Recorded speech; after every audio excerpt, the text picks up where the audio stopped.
반갑습니다. 윤동 목사입니다.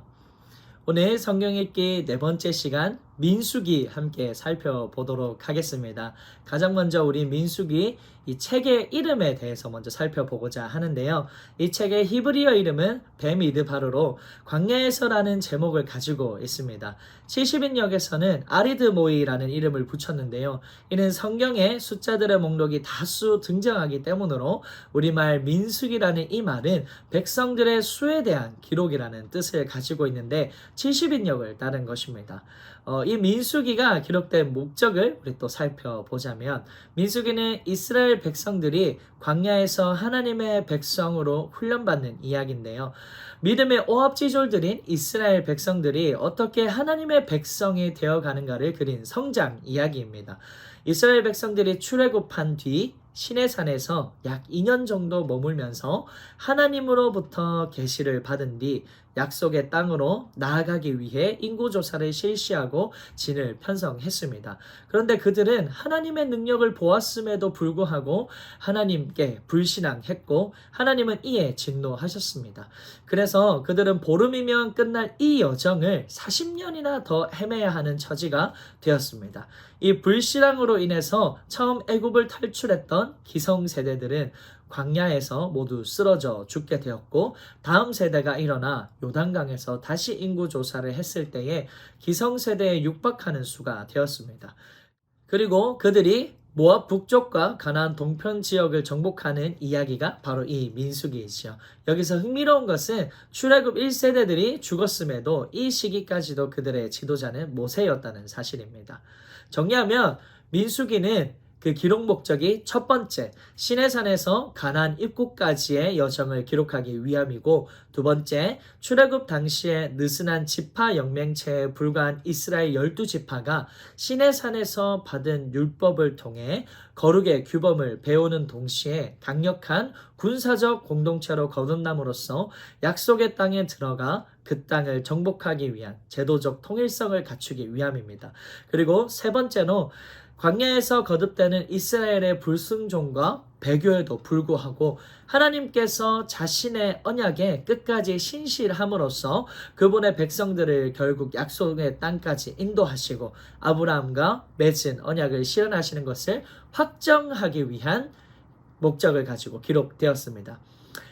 민수기 1장에서 4장까지는 첫 번째 인구조사가 등장하고요. 5장에서 10장까지는 진을 정화하는 작업이 등장합니다. 그래서 1장에서 10장까지의 초점은 약속의 땅으로 입성할 준비로 볼 수 있습니다. 또 이어서 11장에서 25장까지는 이스라엘 백성들이 약속의 땅으로 가는 여정에 초점을 맞추고 하나님께 대한 이스라엘의 불순종들의 모습들이 등장합니다. 이러한 불순종으로 인해서 그들은 광야에서 38년 동안 방황의 시간을 가지게 되지요. 이후 26장 두 번째 인구조사를 시작으로 약속의 땅으로 가기 위한 준비 장면들이 등장합니다. 이때 인구조사에서는 이집트에서 탈출했던 1세대는 하나님께 불순종함으로 멸절당했기 때문에 개수되지 않습니다. 이러한 흐름으로 볼 때 민수기의 핵심 주제는 거룩한 하나님과 어떻게 동행할 것인가로 정리할 수 있습니다. 출애굽한 이들은 시내산에서 하나님과 언약을 체결했고요. 이 언약을 유지할 수 있는 율법 규정을 배웠으며 성막을 건축하면서 하나님의 임재를 맞이할 준비를 마쳤습니다. 거기에 더해서 성막에 임재한 하나님 앞에 나아가 어떻게 예배 드리는 것이 옳은지에 대한 방법도 배웠지요. 이제 시내산에서의 해야 했던 모든 일들이 끝나고 하나님께서 약속한 땅으로 들어갈 일만 남았습니다.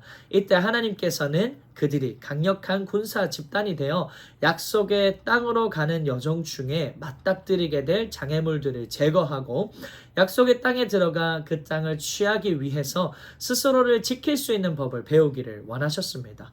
민수기는 이러한 모든 일들을 다루는데요. 이스라엘은 군사 조직으로 재탄생할 것이고 그들은 광야의 여정 가운데 많은 시험을 받게 될 것이고 그 가운데 그들은 시험을 성공적으로 통과할 수 있는가, 이스라엘은 과연 하나님과 동행할 수 있는 자질을 갖추고 있는가가 이 민수기에서 이야기하고자 하는 핵심 주제입니다. 저는 이 민수기에서 집중해야 할 부분을 언어, 말이라고 생각하는데요. 민수기에 등장하는 이야기에서 하나님이 말씀하시는 것과 사람이 말하는 것이 순차적으로 등장하면서 이 대조를 이루고 있는데요. 1장에서 10장까지는 주로 하나님의 말씀이 등장하고 11장에서 25장까지는 사람의 이야기, 26장에서 36장까지는 다시 하나님의 말씀이 등장합니다.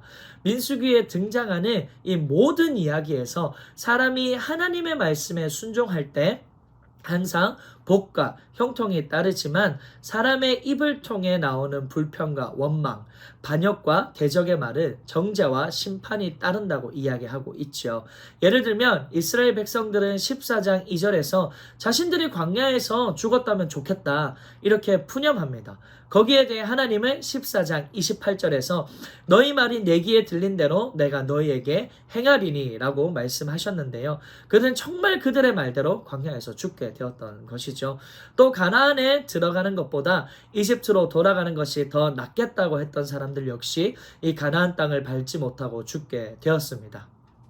이러한 것으로 볼 때 우리는 이 민수기를 읽으면서 함께 순종하는 것과 우리의 입술의 말이 왜 불평과 불만보다 하나님께 감사가 더해야 하는지 이것을 고민하면서 이 민수기를 읽을 때 더 재밌게 그리고 더 깊은 의미를 가지고 읽을 수 있을 것이라 생각이 됩니다.